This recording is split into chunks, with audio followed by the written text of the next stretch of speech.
In this video, our SAP Analytics Cloud product experts will demonstrate the main features of our Q1 2022 release. Feel free to jump straight to the features you're interested in by using the timestamps in the description below. Let's dive in and hear from our SAP Analytics Cloud product experts.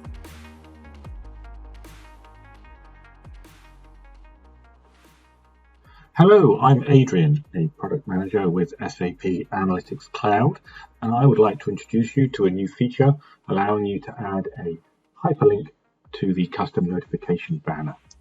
This feature allows administrators to now add a hyperlink to the existing 140 character banner content that they could customize within SAP Analytics Cloud. Now, under the System Administration Notifications section, you'll see there is a new area where I can add a custom hyperlink to the banner content. The banner will now be displayed at the top of the page for all users until they dismiss, and the hyperlink is available to click through for additional information if required. I'd like to introduce you to a new feature under Administration and Service Management, allowing administrators to customize the logo displayed in the shell bar of SAP Analytics Cloud. You can see the default is the SAP logo. Now under the System Administration Default Appearance tab, I can change the shell settings logo, so I can select a custom logo and upload a logo of my choice into Analytics Cloud, so that now all the users will see a custom logo in their shell bar. You can now see the custom logo. When I go home, that logo will appear in the top left for all users. Hi, my name is Thomas Ferry from SAC Product Management. Today I want to introduce you the new administration cockpit for SAC, which helps administrators to get fast and easy access to relevant system information. Authorization assignments where used list permissions on objects, license consumption, adoption trends, session trends, etc. can now be identified much more easy. The administration cockpit is an analytic application which consumes the new information via live models. Besides the administration cockpit, we have several supporting analytic applications, so-called fact sheets. The fact sheets provide detailed and granular information on specific objects like users, roles, models, stories, analytic applications, data actions, etc., whereas the main application gives an overview about specific topics. The administration cockpit is deployed automatically into the system folder directory under Common SAC content, together with the supporting analytic applications and live models into the administration cockpit folder. Once you have opened the analytic application, at the home screen of the administration cockpit you see several tiles that show important system information like current sessions, inactive sessions, active user sessions, session trends, license usage trends, adoption trends, etc. You have also the possibility to search for a specific object, user, team or role if you are interested in a specific one. All the tiles have a short help description that can be entered via the information icon at the top right of the page. And also all tiles have more details that can be opened via one click on the tile itself. Besides the Home tab, you have some other topics like authorization, security, dependencies, usage, content, housekeeping and trace, which have a slight different structure. All of them, here the example of dependencies, have key KPI sections at the top, which shows the most important information of the topic, and below there's always more granular information in tabular view. All tables in the administration cockpit and in the fact sheets can be exported to CSV or XLSX files once you have filtered the table view. After you identify the information you're interested in, you can jump either to the fact sheet, the editor, or the overview of the module. Here the example of a connection, you can jump to its respective fact sheet by selecting the connection in the table and then clicking on the fact sheet button. All the fact sheets will have the same structure, which is very similar to the main application. At the top you have always a header with detailed information on the object. Below there's a key KPI section followed by granular information in tabular view. Here for the dependent objects of a connection, which are models. You can select the model from the table and then open the fact sheet of this model to get all information of this model. This is a very common workflow that you want to check what models are built on a specific connection and then check what content is built on those models and what are their sharing settings, who has access, etc. All of this information can be found in the model fact sheet. You can see also the open model history, which can be used to analyze the usage of the model in the past. We have also the security section where you can see who has access to the object and how. There's a dependencies tab where you see, in this case, what application stories and insights are built on this model, and the content tab where you see who is creating content against this model. Now let's go back to the main application, to the Authorization tab. Here you get information about defined users, teams or roles, unused teams, etc. You can identify users that did not log on for at least 6 months. You can get an overview about teams that have no role assignment, find roles that are user assigned or team assigned. From here you can also open fact sheets to check, for example, who has specific role directly assigned and who inherits the role via team assignment. The role fact sheet provides fast information on how a specific role is assigned to users and teams, how many users the role have directly assigned, and how many users inherit this role via team assignment. Back in the main application, our next topic is security, where you can check the security settings on specific connections, folders, models, analytic applications, stories, etc. Then we have the usage topic, which gives insight into the usage of the system, what objects have the most and least activities, most and least users, what are the top 10 creators, top 10 viewers, what are our top 10 active users, what are the top activities, and what are our most and least used models in the system. Then we go to the content section. It shows in KPIs what we have deployed and created in the system, followed by exportable tabular views for all types of objects. The next topic is housekeeping, where we show objects that have not been used for 6 months or longer to help you to identify housekeeping potential in your system. The last section here will be the trace section, where we show all errors that occurred in the system and users that are having those errors, together with the error messages, error trends, and users that are facing errors. Hi, my name is Anastasia and I'm a product manager for SAP Analytics Cloud. Here to present the new features for Workspaces. The new feature I want to talk about is regarding transporting content stored in Workspaces. Users can now transport Workspaces and Workspace content from one tenant to another. Before, it was only possible to select content in the public folder to transport. So users needed to copy their content to public folder from the workspace to be able to export it to another tenant. Now the whole process becomes easier and faster because content can be selected straight from the workspace. I'm going to go over 3 scenarios that are available for transporting workspaces and workspace content. So first, I will walk through importing a workspace for the first time. Then importing a workspace content again after data was updated. And the third thing is importing workspace content again after data and objects were updated. So now let's get into the demo. So I have 2 tenants. One tenant has a marketing workspace. This is a place where all the marketing content is located and the marketing team is assigned to it. I'm an admin of this workspace. I also have another tenant. This tenant does not have the marketing workspace. I want to have the marketing content here as well, and I want to share the stories and data with this tenant so that users working in this tenant can also use and work with marketing content.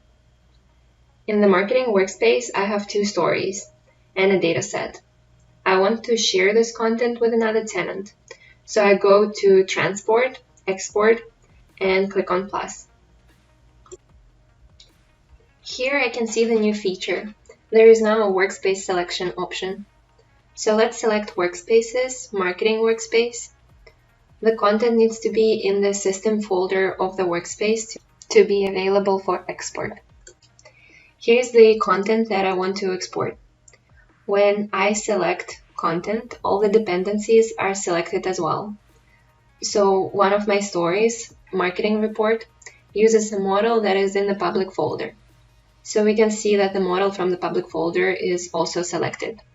The other story is not connected to any data right now. For export and import of Workspaces and its content, you will need Manage on Workspace privilege and Manage on Public Files privilege. Now we need to provide some information about the package. Then we need to add the tenant that we are sharing with. So now we can see the objects in the package. We can see that the export job started and we will be notified when it's ready. This is all about workspace transport. Thank you.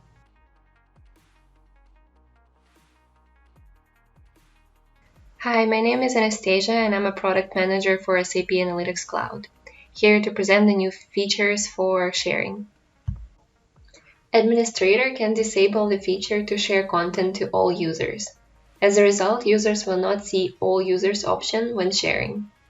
This feature prevents users from sharing content with all users rather than selecting specific users, which helps to solve the mass sharing problem.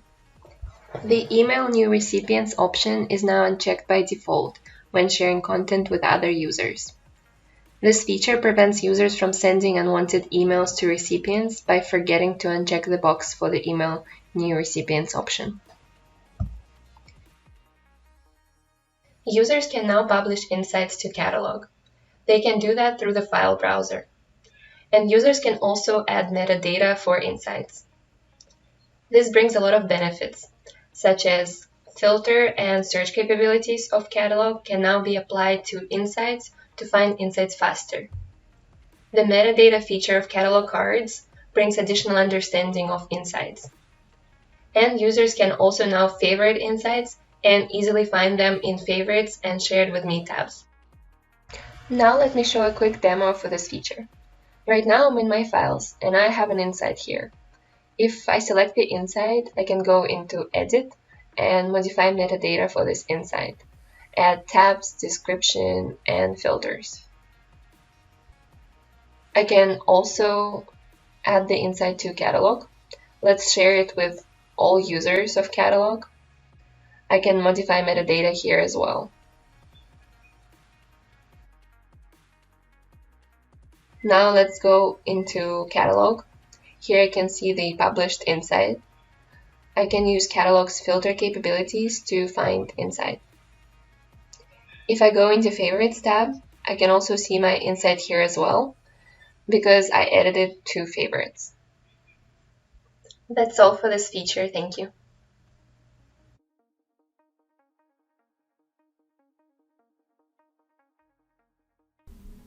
Hello everyone, my name is Jiedan.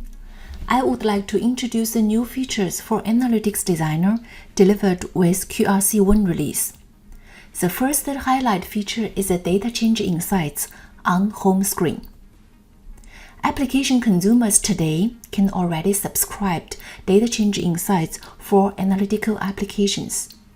Application consumers can receive these data change insights via email, via notifications, or in SAC mobile app.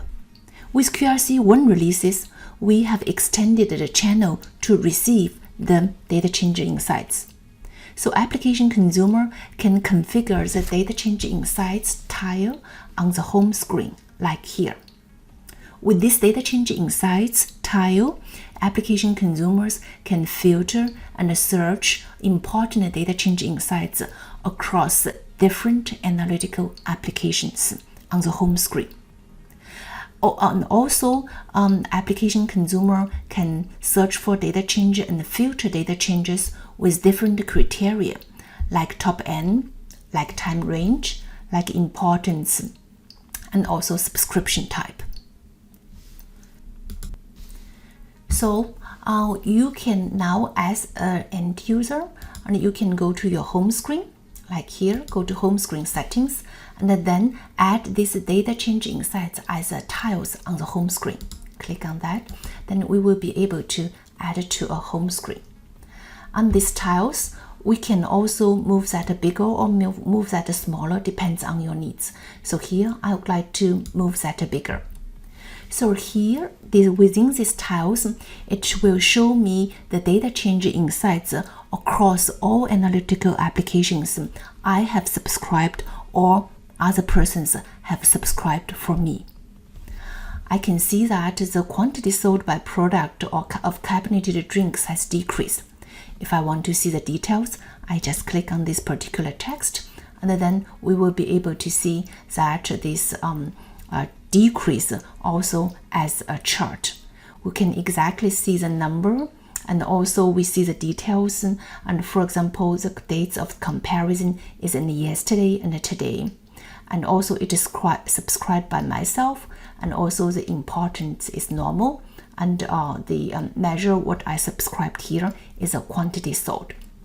So that's the using this tile, you will be able to see more details here once you click on that text. So now go back, and here we also have a different filter criterion. The default, it shows me the top 10 data changes. I can also use the customization capabilities here to identify what I want to see. For example, if I only want to see the top 3, then it will show me the last 7 days, the top 3 data changes happening within my analytical applications.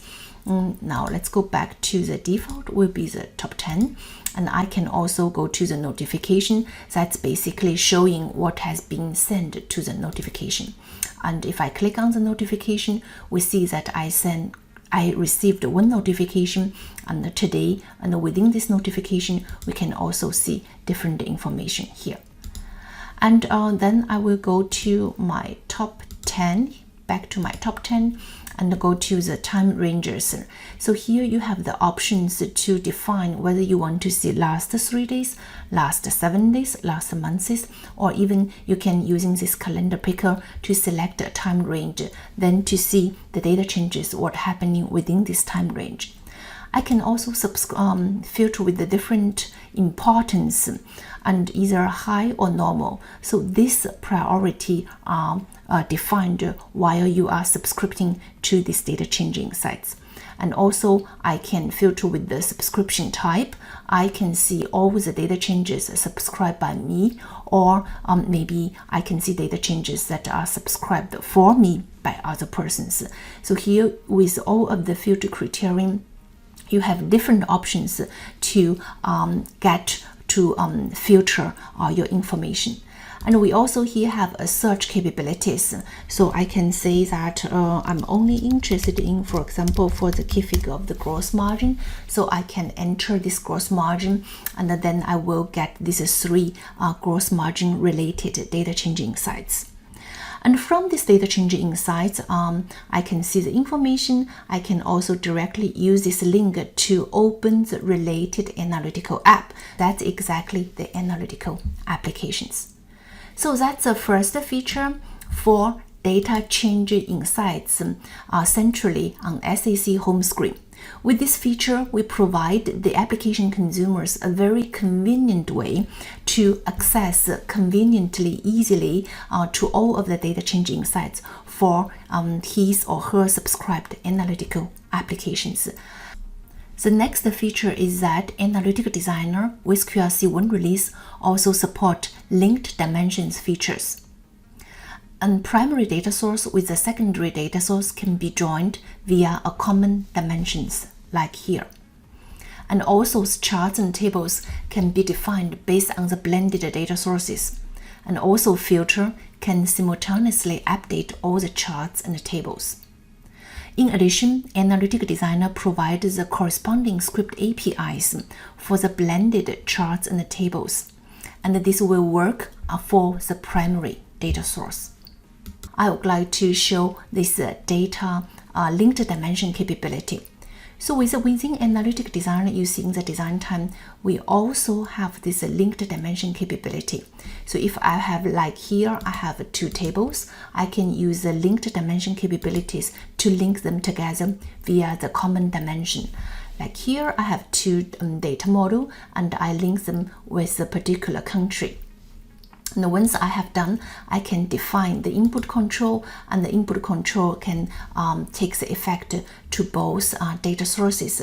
So I can define here the linked analysis of the input control, go to the settings, then we will be able to see all the widgets from these data sources will be affected by the input control. So if we look at the linked analysis diagram, we will be able to see input control take effect to the table 1 and also the table 2, and the table 1 and 2 has a linked dimension capability. So now let's have a look into this as an application runtime. Have a look into the runtime of this analytical application. So these 2 are linked dimensions. So here I have input control. I can first not select anything. Then I would like to only select Germany. Then we see that are both filtered on the both data sources with Germany. So that's a linked dimension capability in Analytic Designer. The next is the best practices are also provided for application designer while they are creating analytical applications. Application creators now can receive the best practices while they are creating analytical applications. Like they will get the information that for example, manually setting the top-end conditions, or this input control should be collapsed, or the image size should be kept small. So with that, application designer can already leverage these performance best practices while they are creating analytical app. As I mentioned that we are providing already at the design time the performance best practices. So here, first have a look into that. We see that I have top end, right? I have a top end here setting. And if I go through the top end while I'm building the chart, I already get the information that the top end has automatically applied to chart because your data selection has too many values. To reduce that, it suggests me to manually set the top end ranking. So I can go to the rank, and then I can here just say top end option, and then for example, just say top 5, click on that, then we will be able to see the top 5 dimensions for the cross margin. So that's for the top ranking part. You will get the performance best practices. So let's go to the image. So if now you are insert an image in Analytical Designer, for example, I go to the image, and I would like to upload an images currently from my, for example, this image. It looks very nice. I open it, and we will get this performance tips and tricks that the image is larger than 1 MB. It will ask me whether I really want to add this image, or better I choose a small size of the image. So this performance tip will also be given to you. So let's cancel. We don't want to load it. And if we go to the input control, if we go to this one, and we will also get the performance optimization tips that we should collapsing the input control could improve the application performance. So application designer already get these tips and tricks at this design time, and that they don't do the things in the wrong way. The next is that we have enhanced our linked widgets diagram. We have enhanced that user can recognize the cascading effect between input controls based on the linked widgets diagram. So in case you have cascading behavior between your input controls, you will be able to see based on this linked widgets diagram. In addition, we have renamed from linked analysis diagram to the linked widgets diagram. The next new feature is that an enhancement to our responsive layout.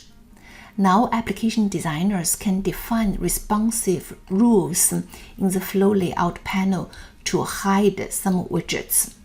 So sometimes if you go to a certain layout, for example, iPhone, you don't have many spaces and you want to hide widgets. Now you can go to the responsive rule definition, and there is one setting called hide rules, hide widgets, and then you can select widgets, and then your widgets will be hidden. In that case, you will be very conveniently to build your responsive scenarios with this configuration. Also, we are providing some generic widget access APIs to help the application designers to do their interactions within analytical app. So we are provided then an option to filter on the list or name by part of the name. For example, I want to know all of the widget in my application that has a type of the table. So I can use this API like application.getWidgets, and also I can give a widget type called a table. Then I will be able to get all of the widgets that is actually of the type of the table, and based on the list, as application designer, I can, for example, set a filter to these certain tables and so on. And also I can also, using some search capability within my script API, I can say widget type is table, and I want to also have all the tables that as a description of the test. So then I will get all the objects with the widget type table and the test. And I can also, for example, you can furthermore to say I can search all of the widget type chart, and also I can search for the name for the my chart. So this will provide the application designer the flexibility to retrieve a list of all widgets of specific type, and also by using and leveraging this API. We have done also a bookmark enhancements, and while the application is saved as another application, we provide the option to the user that they will also be able to copy all the private bookmarks while they are saving the applications. Of course, the person who will be able to see this option will be granted with a certain authorizations, is exactly this authorization object. Only the person who has this authorization will be able to copy the private bookmarks also while they are saving one application as the other. And please also pay attention, even the bookmarks will be copied, but the sharing information regarding the private bookmarks are not copied here. So don't worry about the sharing. So no sharing information regarding private bookmarks will be copied here. Last but not least, we also provide the navigation panel support on the mobile devices like tablets or iPads. That means also within the tablets on iPads, and a user can use the navigation panel to do the slide size analysis and also to do the ad hoc analysis. Here in Design Time, we can already use Design Time preview to see how this application will look like at Design Time. So let's have a look into that. For example, I go to first to the iPad in the vertical layout or in the horizontal layout. It looks good, and then I can go to the iPhone X. And vertical layout, usually I look the things at the iPhone on the horizontal layout, so I can really see how it looks on the iPhone. You see that here there is a text, and it's text on the iPhone and occupies some spaces. So in that case, if I think on the iPhone I don't want to read the text, so it means for iPhone these cases and these devices, and I would like to hide this text. How can I do that? So it's quite easier. And in the flow layout panel, we have seen that, and this is a text is here. Where is the text? Is belong to the header flow layout panel. We go to header flow layout panel. Here we see there is a 2 breakpoint definition here, and currently iPhone X is a 414. less than 414 pixel, and I would like to hide the text. So I can go to hide the widgets, select the widgets. Okay, text 1. You see that will be hidden. Means for this breakpoint 1 and the text widget 1 will be hidden. But for the breakpoint 2 means the screen is getting a little bit wider. So let's go to the iPad, and also in the vertical way, and the width is 768. And in that case, it's meet the breakpoints rule here.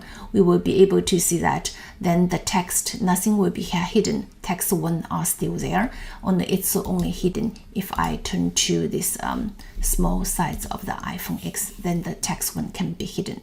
So with these rules, I can hide the widgets. It's very flexible for the application designers to configure the responsive scenarios by leveraging this breakpoint definition. Okay, so that's the different demos for the highlights of the QRC1 release for analytical design part. Thank you. Hello, my name is Thierry Brunet. I am Product Manager on Predictive Planning, and I am happy to present you this new feature, which consists in adding a predictive step in the list of actions available into the Multi-Actions Designer. It is now possible to retrain a predictive model and write time series forecast into your planning and link this action with the other planning actions available. This feature extends the planning support for end-to-end planning workflow and can be executed by 3 different ways. The first is a planning trigger. The multi-action is run by a single click within a story. The second is triggered from an Analytic Designer application. And the last one is to schedule a multi-action in the calendar. But jump directly to the demo. In this demo, I start by showing you the result. Here, in this planning story, I have generated the car sales forecast for 2022 by brands and countries. Now, I would like to have a way to get this forecast automatically and refresh periodically them when progressing in the year. I would like also to have the same distribution of the forecast than the one I have on countries for 2021. Thanks to multi-action with predictive steps, it is now possible. Such multi-action can be run by a single click directly from the story by defining a planning trigger. On the right panel, you can see the definition of this trigger. In particular, you noticed the field to set the multi-actions. But here, I want to schedule the multi-actions. But before it, I delete the forecast to demo you the complete workflow. I go in the calendar, and in the calendar I have defined a multi-action task where I have set the name of the multi-action to run. I can define the recurrence to have this task executed periodically. I can just change the time so that it will be refreshed when I speak. Now let's see how this multi-action is defined. It is composed of 2 steps. The first is the predictive step. When you click on it, its definition appears on the right side. You give a name to this step. Then you mention which predictive scenario to use and which predictive model to retrain and apply to get the forecast. This implies that you have already prepared a predictive scenario like this one. You can see the brands, and for Alfa Romeo, you have the forecast for 2022.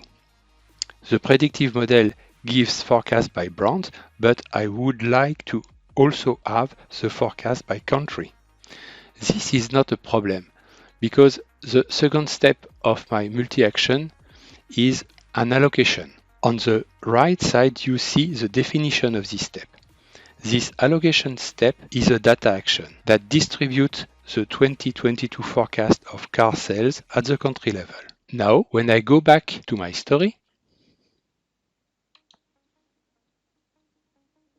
you see that I have received a notification that shows that the scheduled task has completed successfully. If I do a refresh, you can see that the car sales forecasts for 2022 are back and allocated at the country level. This concludes the demo. Thanks for watching.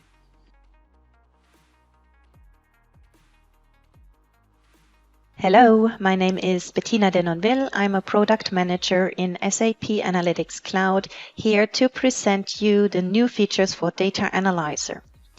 The first is a new checkbox in the Builder panel to select and deselect all measures. Users can now conveniently select and deselect all measures with one click, which improves the usability of measure selection. This is an insight based on a BW Live query with a huge number of measures, especially in this case when all the measures are selected per default. It's really a big improvement that you can now just deselect all measures with one click.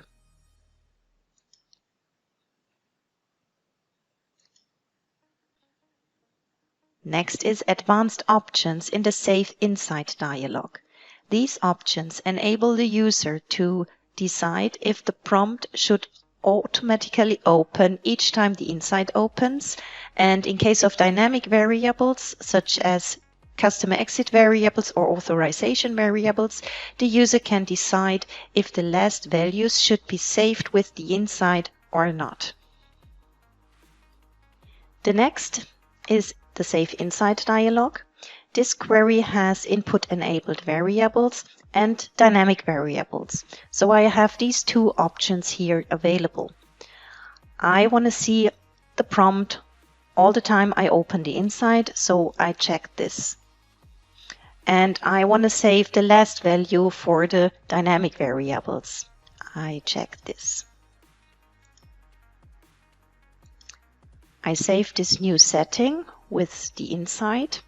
And before I reopen the insight, I'm gonna change the default variables for the dynamic ones.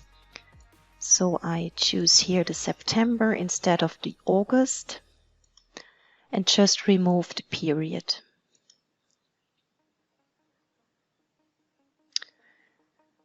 Save it again and restart the insight.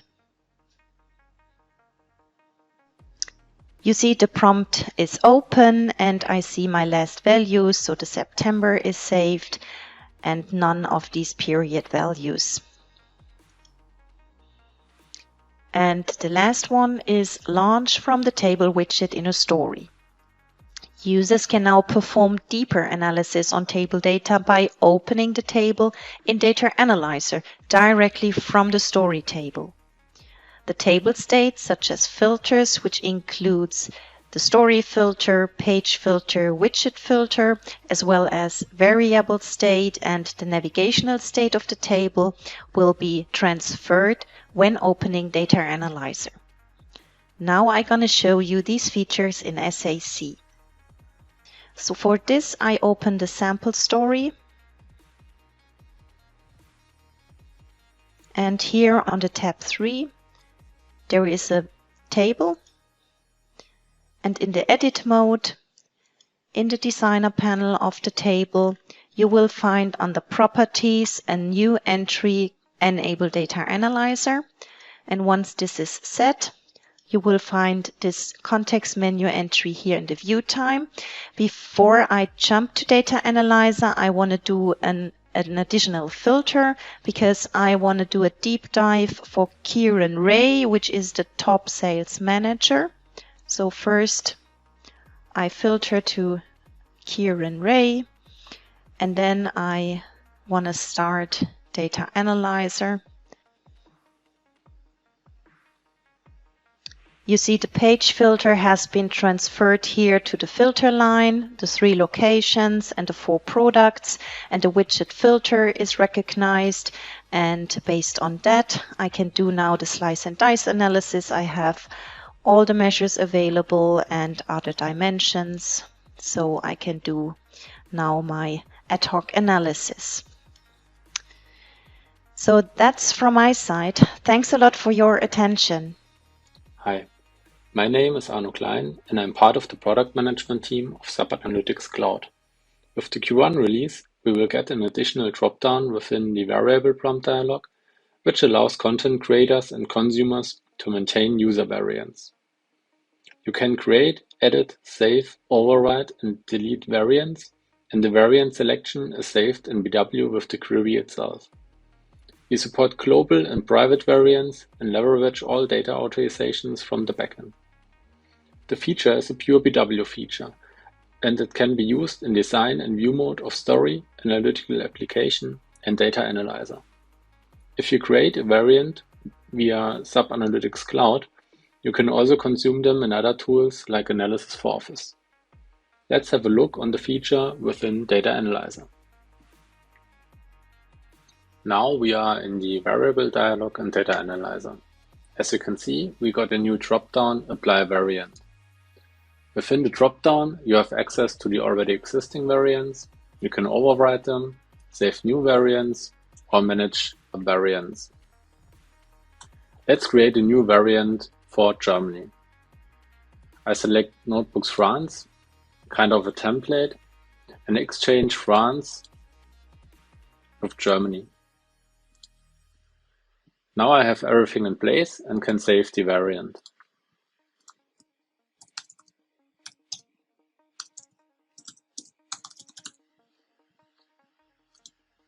In this menu, I also have the possibility to change the type from personal to global, for example, so that other users have also access to the variant. I leave it as it is and save it. Now the variant gets saved and attached to the query itself. In case of I want to edit or delete a variant, I can click on Manage Variant and either delete the variant or edit it. Here I can rename it, or I can change the type. That's it so far. Thank you very much.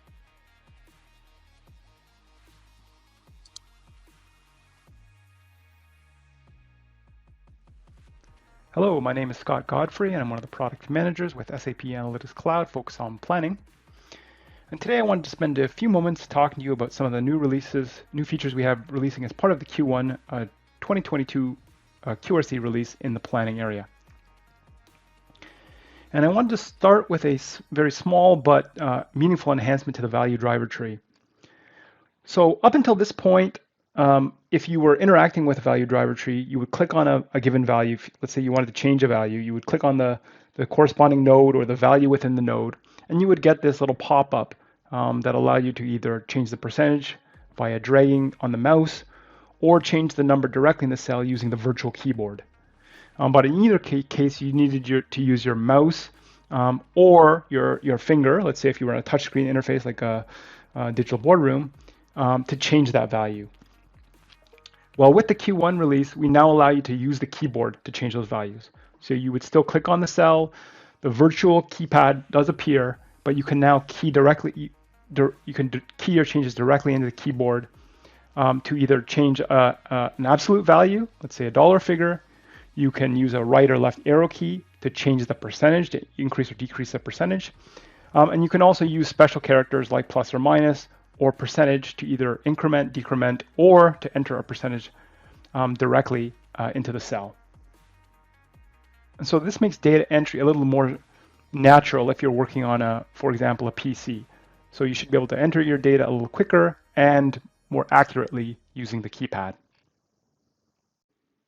So we have made some changes to copy and paste of data. Now previously, if you were to select a range of data from a source, that could be somewhere else in the existing table you're working with or another table in your story, or an external data source, let's say Excel, you were to copy a range of data and try to paste it over a target range in a table.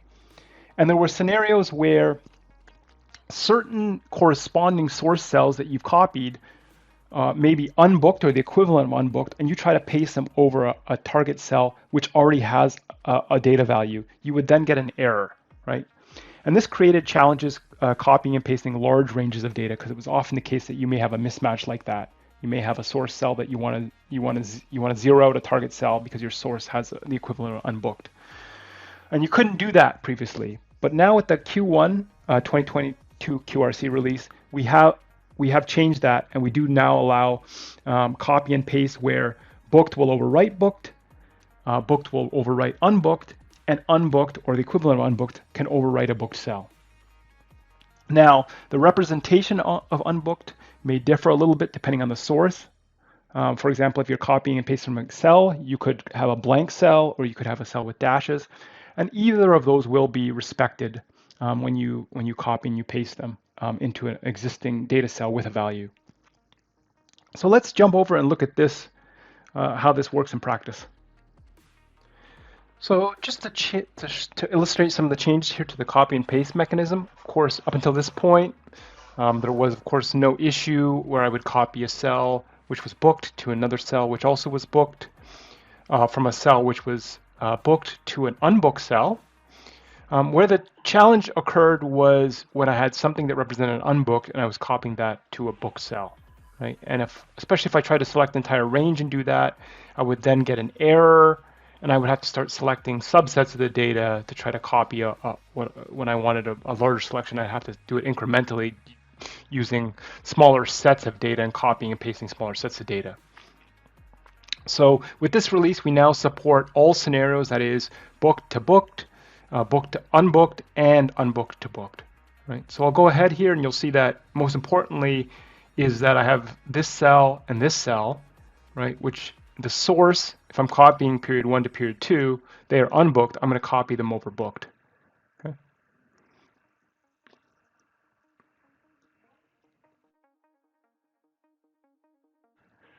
Yeah, and now you'll see that I got an indication of cells that were overridden.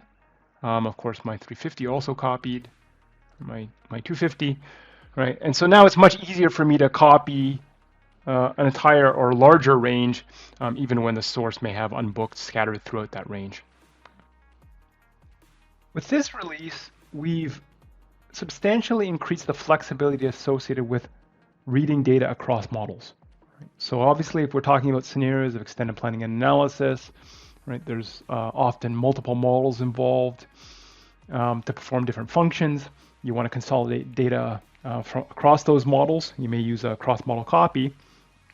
But with this release, within the context of the advanced formula, we've dramatically increased the flexibility and the ability to define the scope of how you might move data across models using the link function and script syntax. Okay. So a couple of important things to call out here. First is the ability using a model and member set within that will be to define specific member set definitions for the source model. Right? And then importantly is the ability to reference source model dimensions and attributes in things like if conditional logic, for each, and also in the data region of the link function, right? So you can define how you're going to populate, or where you're going to populate the data in the target model based on dimensions and attributes matching versus the source model itself. Now, this does provide a lot of flexibility, and there's a lot of ways you can utilize this. We can't do that just in a short video here, but I will jump over now and we'll sort of show one example of how we can better scope the calculations that when we're pulling in data from another model. Okay, in this example, I have an HR detail model and I have a finance model. In my detail model, I have a set of accounts. They're more granular than I'm going to have in my target model. And I really want to aggregate the data from that detail model into my target finance model and remap the accounts. So if I navigate over to the model, we'll see I'm looking at my account dimension in the source model, in the HR model, and I've hidden a bunch of the attribute columns just to make this simpler. You'll see that I have a purpose-built attribute for GL account and GL description. And that's meant to map the target to the target account in the financial model, right? So I have my individual source accounts in this HR model. I want to map them to specific accounts in my target model. Okay, so just to jump over now to the data action itself, a couple of things to note. First of all, I have the ability to define a model end model scope wherein I define member sets associated with dimensions in the source model. So in my case, what do I want to iterate over the specific members within the account dimension of the HR detail model. And I want that to be, of course, any base members for the salary month total member. If I just look at my dimension again, everything except headcount here will roll up to salary month total. So it'll be in the scope of this member set. But the real key here is in the data statement and the corresponding link function, right? Where I am using in the data statement the account finance model or the account finance dimension. I'm mapping that to the the account HR dimension, but the attribute in that dimension, that GL account attribute that I showed earlier, right? And then we can just look at again here, right? So within the story, I actually just showed the description for the attribute just to make it a little bit easier to understand for mapping purposes. But in this case, I have, of course, all these detailed accounts in the source. For Paul, I have $3,200 and $300, that's $3,500 that should map to payroll base. And for Michael, I have $2,800, $200, that's $3,000. Okay. So I'll go ahead and run this, and I basically expect to see, what, $6,500 map to January for the payroll base across Paul and Michael.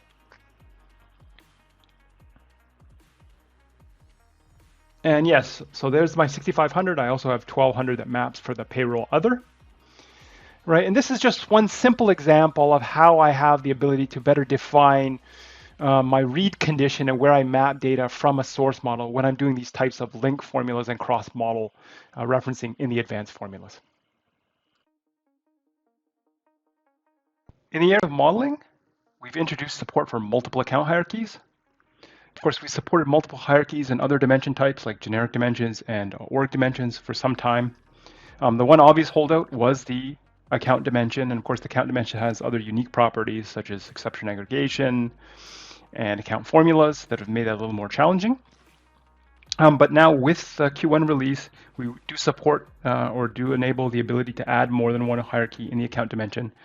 And of course, there are lots of scenarios where this is very valuable. Of course, you may have a financial accounting structure that you want to represent in the SAC model, as well as a management accounting structure or a financial accounting structure, as well as a separate planning hierarchy to support the planning process. And you'll now be able to implement that in a single model. Also, what is nice here is that the multiple account hierarchies will work regardless of model type. So if you have a classic account model or a new model, you'll be able to utilize this feature. So let's jump over and show this in practice. So just looking at the change here to the account dimension to enable multiple account hierarchies, you'll of course see here I've got an account dimension already open. I already have two hierarchies. If I were to want to add a third, I could certainly do that here by adding a third hierarchy. Okay. In my example, of course, I have a core P&L hierarchy, right? And then I created a secondary labor hierarchy, right, which was just illustrating adding together my direct labor expenses as well as my indirect labor expenses.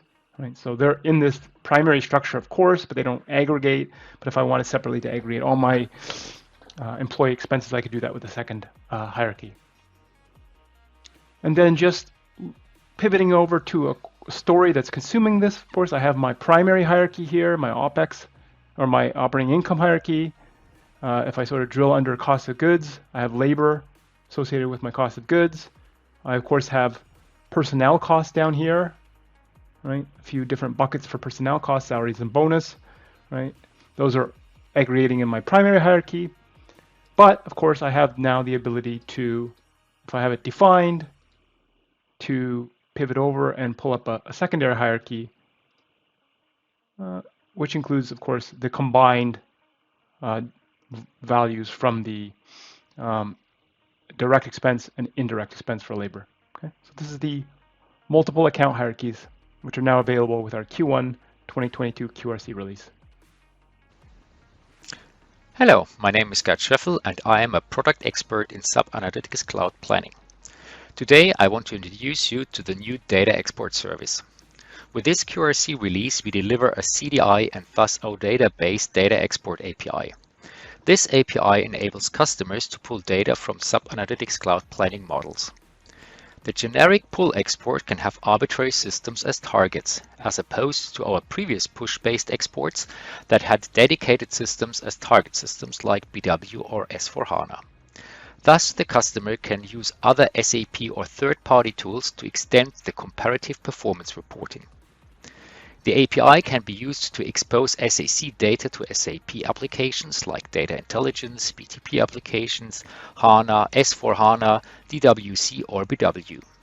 Using the SAP API Business Hub, data can be exported to external engines and third-party tools. What are the core capabilities of the service? The service provides OData streaming with no materialization of large intermediate results. Users can browse a catalog of all available models and select the model from which data should be exported. The model could be an account-based model or a new model. The user can retrieve fact data from the model or master data for any dimension used in the model. We have certain built-in filtering capabilities and can use options like top, skip, etc. Now I would like to show you a demo of an application that is using our export service.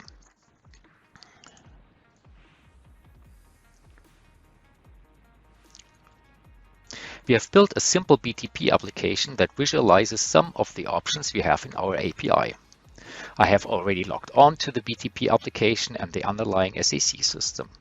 In the first API call, the BTP application gets the list of all providers and models in SAC.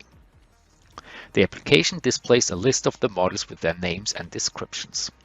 Let's pick my model and go to the next page. Our API can retrieve fact data from the chosen model or master data tables. In our sample application, we only retrieve fact data. You can see further options we have here in the API to control the retrieval of the fact data. We can filter the data by any dimension. In our case, we have a filter for version. And let's set this filter to public actual version.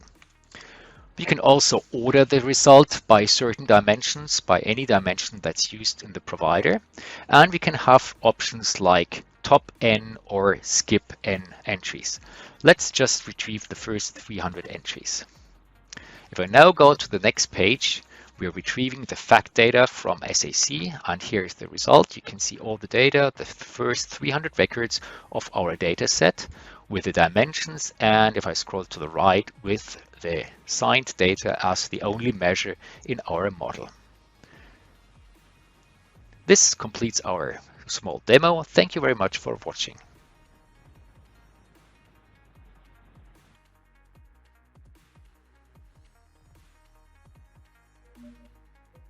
My name is Jeanne Bigonnet, SAP Analytics Cloud Product Manager, here today to give you some insight about the next planned deliveries for our product SAP Analytics Cloud add-in for Microsoft Office. This product provides integration between SAP Analytics Cloud data and Excel Office environment. Let's start.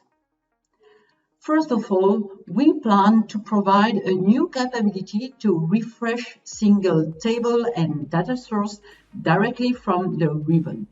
To do so, we will introduce a new menu on the ribbon, which will allow to select now a new option as refresh table.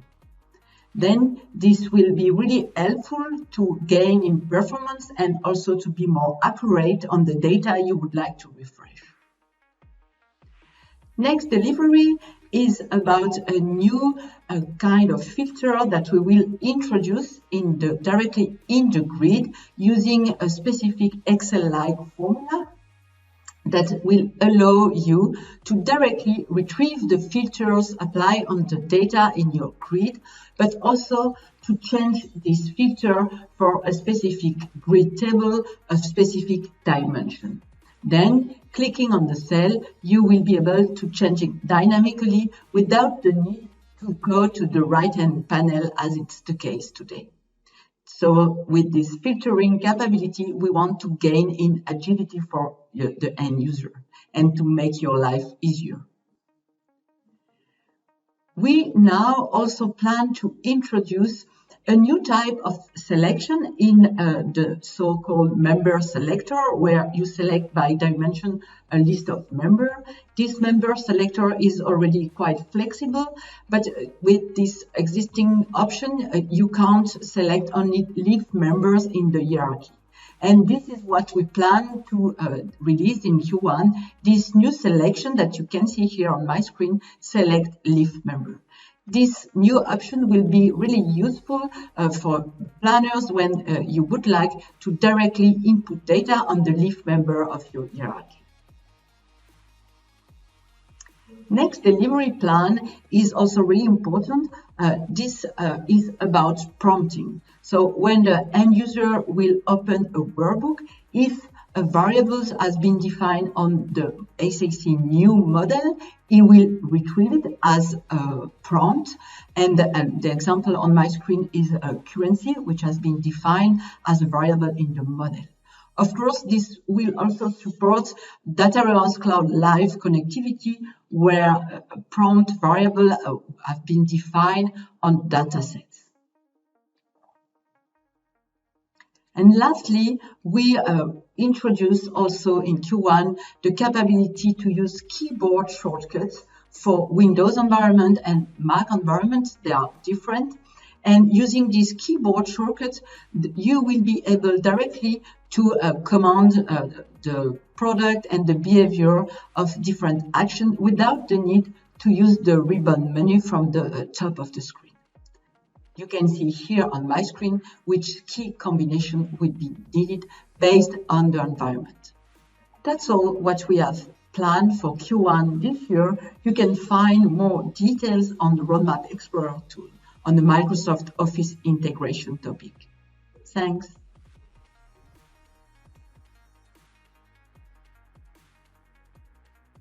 Hi, this is Karthik, Product Manager for SAP Analytics Cloud, focusing on user collaboration services. And today, I'm going to walk you through with the announcements for 2022 Q1 QRC on what we have, including a demo in this space. The first one I would like to get started is on scheduling publications, where we are introducing one of the most asked announcements in the customers community, the bursting scenario. With bursting, a schedule owner can send out the personalized publications, capturing not just the exact same view with the data what the user would have seen logged in, applied with their row-level data authorization, but as well as the publications would capture the recipient's profile settings like language preferences, number formats, etc. Bursting is going to be highly useful where your stories are personalized for every user based on data authorization concepts. For acquired data models, publications would respect the data as provisioned in the model settings, and for live data sources like BW, HANA, or any other supported live data sources, the publications would respect what was provisioned to the recipients on the data source level. If you would be using a live data source, then one important additional configuration is required in your landscape, which is configuring the SAP Cloud connectors with SSO configurations, which is important as these publications are generated in the cloud for the recipients with their authorizations impersonated from your live data sources. Hence, configuring the trust between SAP Analytics Cloud and the live data source systems via a secure connector with SSO is important. Now let's jump into the demo. By default, bursting toggle is off, and to start using bursting, ask your system administrator to navigate to the system administration settings page and enable the toggle to on state. Now, open the story you want to schedule and select schedule publication. As you see, now we have introduced two choices called as broadcast and the burst modes.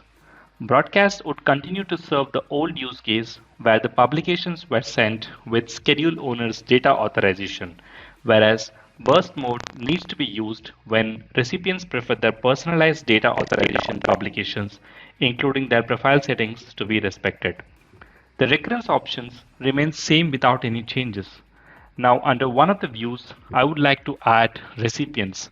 Here, each of these individual recipients would receive a personalized copy on top of the data which is authorized to. In this example, Alan receives the data for the Europe region for the respective products, what he is responsible for, and Sarah receives the publications data for the United States region. A non-SAC user would continue to receive the publication based on schedule owner's data authorization, as SAP Analytics Cloud doesn't maintain any profile settings for a non-SAC user. Rest, everything remains same, and let us schedule this publication. Now that the recipients have received the publications in their respective inboxes, let me show you what they have received. Alan has received his publication for the Europe region with an operating profit of 0.9%, and Sarah has received the publication for US region, which she has been responsible for, with a negative 1.9% operating profit. As you know, we provision a limited number of publications on an hourly basis, for which the calculation is based on a number of total count of SAP Analytics Cloud licenses, which is a customer tenant gets 5% of total number of SAC licenses equal to the number of publications per hour. Here, in this case for bursting, the count still would be similar. As bursting generates independent copies of publications for every recipient, the count gets consumed based on the total number of individual recipients added under one view, and if you have added a team, then the total number of recipients under the team would be as well added for the count. Example, in this demo, what I showed you, 2 publications would be counted as there are 2 SAC recipients. That's the demo for the bursting publications. Let's move on to the next enhancement. It's a minor enhancement request on commenting. This is about the comment notifications. When a user is notified in a comment with the help of @ notation, the email would be sent to the user notifying what was the comment added by that user for this user, along with the comment and a link to the story where the comment was added. Let us see a quick demo. Here, I am adding a comment along with notifying the user Alan that he needs to take a look at the comment and asking him to respond. Alan receives an email, as you see here, with the comment as well as a link to the story, which can be clicked to open the same story. This would be helpful for users getting notified in email whenever anything directly needs to be collaborated between users. That's all for 2022 Q1 QRC on the user collaboration services. See you in the next quarter. Hopefully our demos have shown you how to leverage the latest features of SAP Analytics Cloud for your organization. Remember to leave a like on this video and subscribe to our YouTube channel to stay up to date on everything SAP Analytics Cloud. We're excited for what's to come for the rest of 2022, and we hope to see you throughout the year with all the latest updates for SAP Analytics Cloud. Until next time.